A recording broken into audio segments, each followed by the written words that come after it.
Good morning, good afternoon, good evening, depending on what part of the world you are in. This is Big Girl Diary. Oh, oh my goodness, it's going down downtown in England. Man, okay. King Charles said, oh no, I am not giving up the throne to my son, the heir. Oh, heck no. Heck to the no. I'm not giving him sugar, honey, nor iced tea. I'm not giving him nothing. He's not ready. He act like a fool behind the scenes. No, I'm not giving him nothing. No.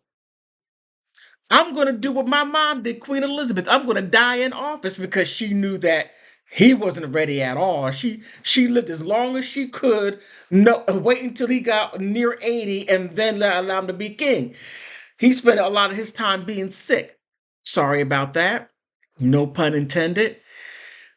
But Prince William and all these little leaked this and a little leak that about him having anger issues. Oh my goodness. If he has anger issues and a little bit unstable, add a little bit of salt onto a wound and have him explode, man, he'll mess around and say, yo, UK, let me tell you something. I want you to drop some bombs over here, over there.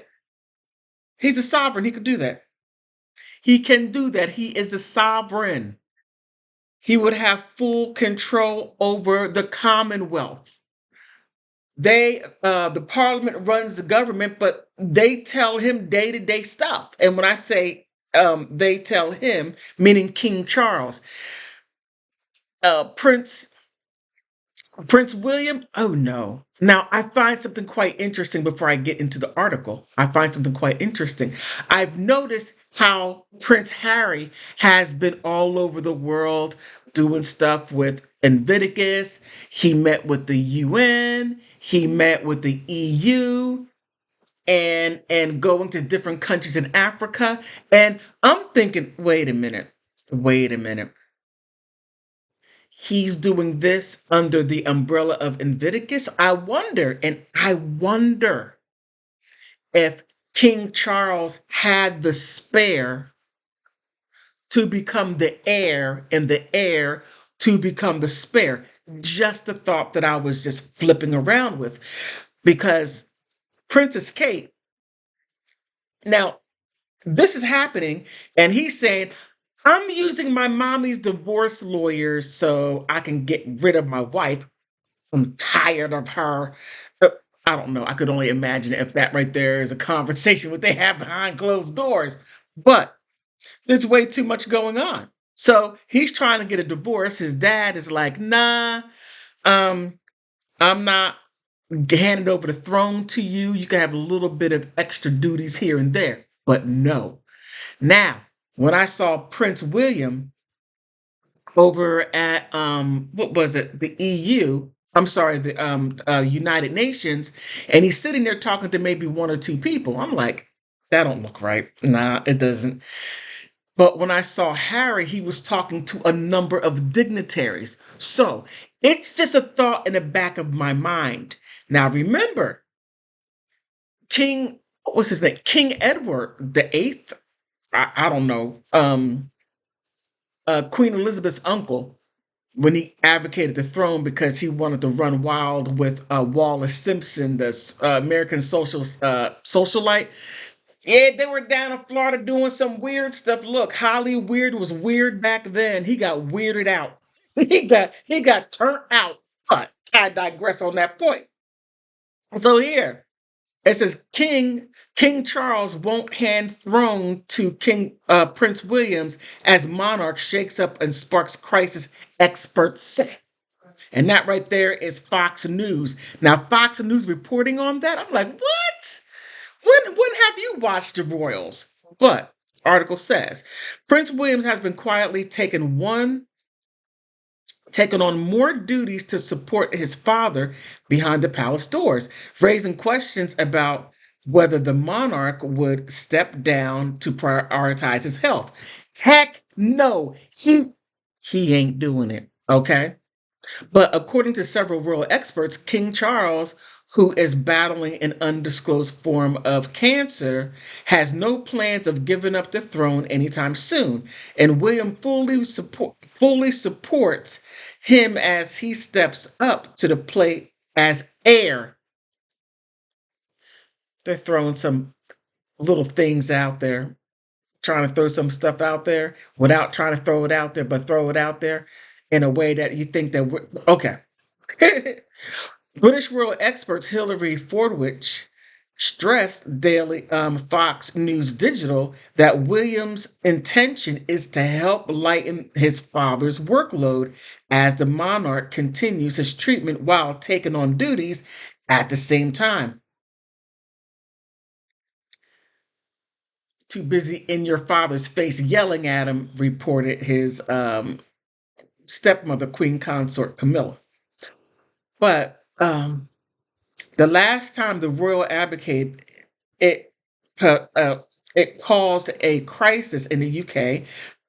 Something the firm won't want to repeat, she said, and that was what I just talked about. King Edward VIII. Um, Fox News contacted Kensington Palace, which handles the Prince of Wales office, for comment. Prince William has been assuming more responsibilities, and there have been preparations for more transitions and responsibilities, said Forwich.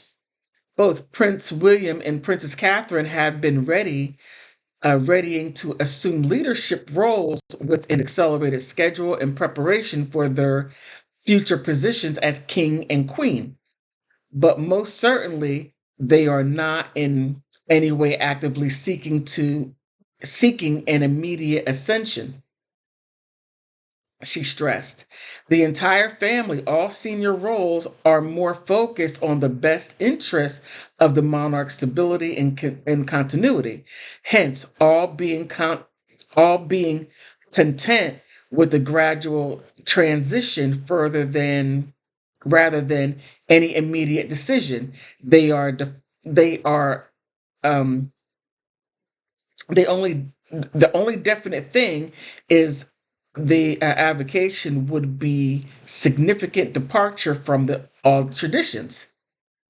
For which notice the avocation isn't typically the uh, typically the norm for the British royal family. The last one, which involved Queen Elizabeth's uncle, Edward VIII, caused a constitutional crisis, she noted. And that was when he ran off with the socialite Wallace. And like I said, they were getting a little bit crazy in Florida. It's something about Florida. You Floridians, what is it? The water, the air? I don't know. What is it? The sea salt that makes people get a little okay. You make a prince. I mean a king. Give a. Okay, I'm leaving that alone. Okay, given his mother's values, King Charles is most likely to do what he can to continue serving, dedicating himself to duty, she said. And then it goes on to about 1936. Edward declared in an explosive broadcast to stun the nation that he was voluntarily abdicating the throne, and the first English monarch to do so, and to marry an American socialite, Wallace Simpson, the BBC reported. This this result in George the Sixth being king, and the former princess Elizabeth suddenly find herself the next in line to be queen. Okay, so I'm saying, oh wait a minute. Okay, Fordwich stated, Fordwich's statement came shortly after Ingrid Seward, editor in chief of Majesty magazine and the author of My Mother and I, told Newsweek that the monarch should consider allowing William to take on more significant role in roles as heir and his behalf. However, Seward noted that the 76-year-old is too much of a workaholic and wouldn't give up a throne at any time. Now, having said all that, I believe, as I stated earlier, that it was Prince Harry going around the world, meeting dignitaries, head of state, and taking his wife with him. Now, at every turn that Harry went out there to meet people, you had that hater, as some people call Baltimore. Well, I can't remember what content creator said that. You saw all the hate put out there. And it got so bad that when he went to Nigeria and Duchess Meghan left the Duchess and she came in as a Duchess, a British Duchess, she left an African princess. So she's Princess Meghan, and Harry is a double prince. I mean, you can't make this stuff up. However, all that has gone on, you had Prince William being a hater. He's drinking that haterade juice and he's drunk on it. And the fact that he does any and everything he can to stop his brother, the security for Prince Harry to come to England or the UK, they won't give it to him. Just like, wait a minute. You give all these stars, you give them protection, but you don't give it to the heir. Willie boy, you don't give it. You don't give it to your brother. I mean, is it that much of a sibling rivalry that it's in your head because Prince Harry is not even thinking about you or all that little foolish stuff you're doing? Okay, but that right there is, how can I say, um leadership. Is that leadership? Is that how you're going to run the kingdom, being super petty? Or as I say, petty, you don't need no alibi, you're petty. You're petty. All right. But King Charles said, I'm not giving up any anything. Anything. I'm not giving up anything. Nothing. My mother, she died in office. She didn't give me anything. I had to wait it out. He's going to have to wait it out. And I'm going to live as long as possible to make sure that that person right there doesn't get in anytime soon. Maybe he'll grow up, deal with his anger issues, and acting a fool. And then his wife has a fourth child, not three children before. I mean, you can't make this stuff up. You truly can't. Since you can't make it up, let me ask you, what are your thoughts? Please like and subscribe. On that note, I want to thank you for stopping by.